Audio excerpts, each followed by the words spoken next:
Topic का नाम है लैंगिक पक्षपात एवं अदृश्य पाठ्यक्रम का विश्लेषण। प्रस्तावना। सामान्य पाठ्यक्रम वे होते हैं जो कि किसी अध्ययन मंडल, विद्यालय, बोर्ड या राज्य द्वारा स्वीकृत किया जाता है तथा सभी संबद्ध विद्यालय तथा शिक्षक उस पाठ्यक्रम का पालन करते हैं। अदृश्य पाठ्यक्रम का अर्थ एवं परिभाषा। अदृश्य पाठ्यक्रम एक ऐसा पाठ्यक्रम है जो किसी अध्ययन मंडल, विद्यालय, बोर्ड या राज्य द्वारा अधिकृत रूप से स्वीकृत नहीं होता है और न ही इसे कोई वैधानिक मान्यता प्राप्त होता है, लेकिन विद्यालय तथा शिक्षकों द्वारा अप्रत्यक्ष तौर पर इस पाठ्यक्रम को शिक्षण प्रक्रिया में शामिल किया जाता है तथा व्यवहार में प्रयोग में लाया जाता है।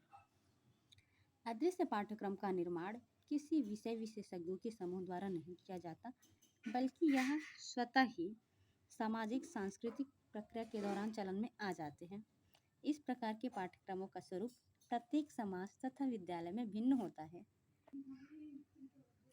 यदि हम सामान्य शब्दों में समझें तो हम यह कह सकते हैं कि अदृश्य पाठ्यक्रम एक ऐसा पाठ्यक्रम होता है जो किसी विषय तथा गतिविधि पर आधारित नहीं होता, बल्कि उस समाज की संस्कृति पर आधारित होता है। जैसे जेंडर के संबंध में अदृश्य पाठ्यक्रम की बात की जाती है तो यह समाज में स्त्रियों की स्थिति के आधार पर संचालित होता है।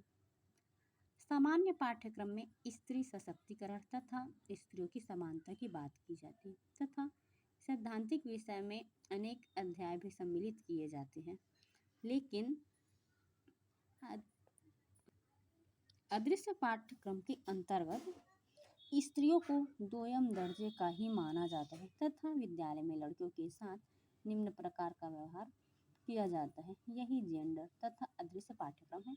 जैसा समाज होगा वैसा ही अदृश्य पाठ्यक्रम भी होता है। रॉलैंड मेघन के अनुसार एक प्रकार का अदृश्य पाठ्यक्रम विद्यालयों में पढ़ाया जाता है जो न तो अंग्रेजी की कक्षा में और न ही प्रार्थना सभा में पढ़ाया जाता है। वे जीवन जीने के नए रास्ते और अभिवृत्ति को भी अपनाते हैं। नेक्स्ट है अदृश्य पाठ्यक्रम की विशेषताएं। नंबर फर्स्ट, यह औपचारिक पाठ्यक्रम से भिन्न होता है। नंबर 2, अदृश्य पाठ्यक्रम को किसी अध्ययन मंडल या किसी बोर्ड से स्वीकृत नहीं किया जाता है। नंबर 3, अदृश्य पाठ्यक्रम सामाजिक रीति रिवाज के अनुसार स्वतः ही निर्मित होते हैं। नंबर 4, इस प्रकार का पाठ्यक्रम अप्रत्यक्ष रूप से संचालित एवं क्रियान्वित होता है। नंबर 5, प्रत्येक समाज में किसी न किसी प्रकार का अदृश्य पाठ्यक्रम अवश्य ही मौजूद होता है। नंबर 6, अदृश्य पाठ्यक्रम का किसी प्रकार से मूल्यांकन नहीं होता, न ही इसमें किसी प्रकार से पढ़ाई होती और न कोई परीक्षा होता है। नंबर 7, अदृश्य पाठ्यक्रम को मूल पाठ्यक्रम के साथ संचालित होने वाला माना जाता है। नंबर 8, अदृश्य पाठ्यक्रम विद्यालय की समस्त गतिविधियों में सम्मिलित होता है तथा समस्त गतिविधियों से परिलक्षित होता है। यदि अदृश्य पाठ्यक्रम मूल पाठ्यक्रम से अलग हो तो वह किसी भी शैक्षिक संस्थान एवं समाज के लिए हितकर नहीं होता है। अदृश्य पाठ्यक्रम के द्वारा अवांछित उद्देश्यों की प्राप्ति होती है जो समस्याजनक होता है। प्रत्येक विद्यालय को किसी भी प्रकार के अदृश्य पाठ्यक्रम से दूर होना चाहिए तथा प्रत्येक विद्यालय के द्वारा इस प्रकार के अदृश्य पाठ्यक्रमों की पहचान की जानी चाहिए। नेक्स्ट है लैंगिक पक्षपात एवं अदृश्य पाठ्यक्रम की उदाहरण। लैंगिक पक्षपात तथा अदृश्य पाठ्यक्रम को कुछ उदाहरणों के माध्यम से हम समझ सकते हैं। जैसे लड़कों से शारीरिक श्रम करवाया जाता है जबकि लड़कियों से तुलनात्मक रूप से कम शारीरिक श्रम करवाया जाता है। लड़कों को लड़कियों की तुलना में कठोर माना जाता है। कक्षा शिक्षण के दौरान शिक्षक के डांटने पर यदि लड़कियां रो देती हैं तो उसको सामान्य प्रक्रिया मान लिया जाता है, लेकिन वहीं पे अगर कोई लड़का रो देता है तो उसे कहा जाता है कि लड़कियों की तरह क्यों रो रहा है। लड़कों से भारी भरकम काम करवाया जाता है जैसे टेबल बेंच खिसकाना, गमले उठाकर रखना, जबकि लड़कियों से रंगोली बनाना, फूल माला या फिर गुलदस्ता तैयार करने का काम दिया जाता है। प्रार्थना के दौरान लड़के निर्देश देते हैं तथा लड़कियां प्रार्थना का गायन करती हैं। लड़कों को अनुशासन बनाने का कार्य सौंपा जाता है, जबकि लड़की को ऐसे कार्यों से दूर रखा जाता है। विद्यालय तथा कक्षा का मॉनिटर छात्र को ही बनाया जाता है, जबकि लड़की को ऐसे कार्यों से दूर रखा जाता है।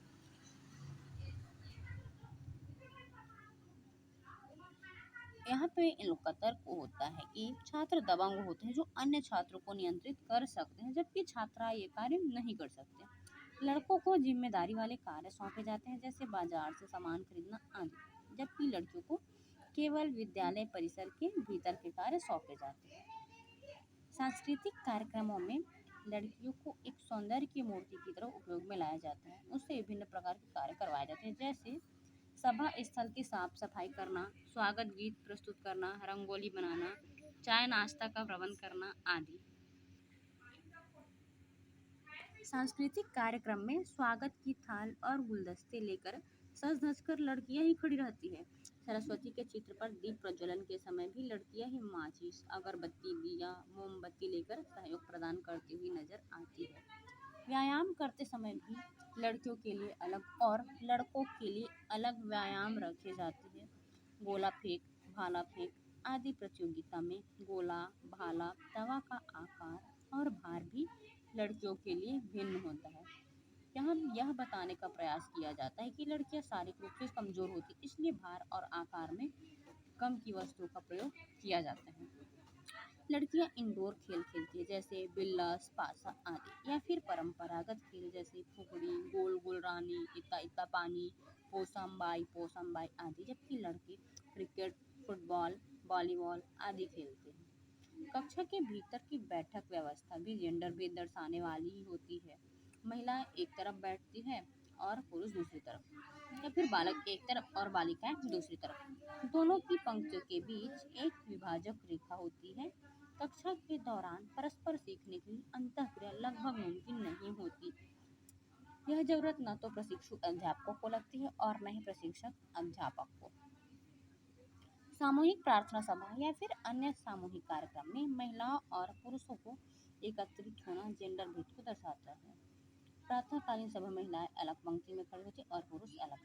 प्रातःकालीन सभा तथा अन्य सभाओं में महिलाएं आगे की ओर पंक्ति बनाकर बैठती है और कुछ अंतराल पर पुरुष बैठते हैं। कक्षा में सुनने और देखने को मिलता है कि लड़कियों को पीटना नहीं चाहिए, जबकि लड़कों की अच्छे से पिटाई की जाती है। विद्यालय में स्पष्ट करने का प्रयास किया जाता है कि लड़कियां कोमल और नाजुक होती है। लड़कियां अपने कार्य को अलग समूह में करती हैं और लड़के अलग समूह में करते हैं। उपसंहार: जब जेंडर समानता की बात की जाती है तो ऐसे अदृश्य पाठ्यक्रम से बचना चाहिए जो सामान्य पाठ्यक्रम की प्रभावशीलता को कम करती है। जब तक इस प्रकार के अदृश्य पाठ्यक्रम को दूर नहीं किया जाएगा, विद्यालय में जेंडर समानता की बात करना बेमानी है। केवल सामान्य पाठ्यक्रम के आधार पर ही जेंडर पक्षपात को समाप्त करना कठिन है।